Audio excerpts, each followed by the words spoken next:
The fix is nearly done. The fourth lane on I-25 from Comanche to Jefferson is now open.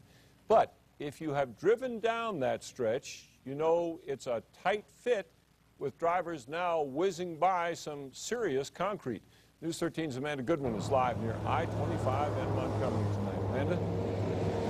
Well, Dick, crews are out here now finishing up the work, and all in all, the DOT says this has been a pretty straightforward project, but they admit making space for that extra lane meant taking away space from other areas. There's people trying to come over on the outside lane that's closing in, and gets really congested on the two right sides, a lot of backup happening. That's what driving on northbound I-25 between Comanche and Jefferson was like just a few months ago.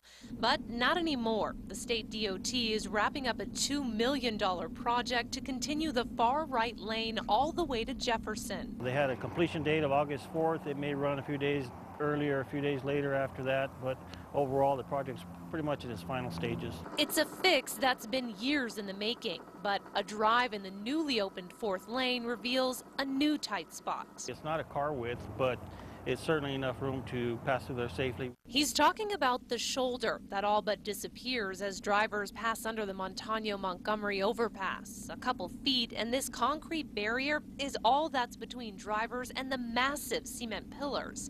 So is this an accident waiting to happen?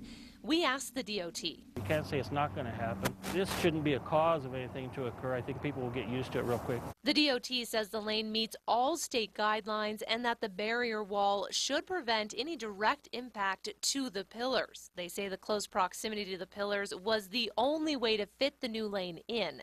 But it's not just the new lane that has less shoulder space.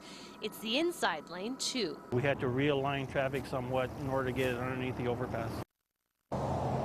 Now, the DOT says so far, people seem pretty happy with the fix. If all goes well, construction should be completed by the end of the week. Dick? Okay, Matt. In fact, the one complaint they are hearing is from people wondering why they did not continue that new lane past Jefferson. The DOT says it simply didn't have the money to do that right now.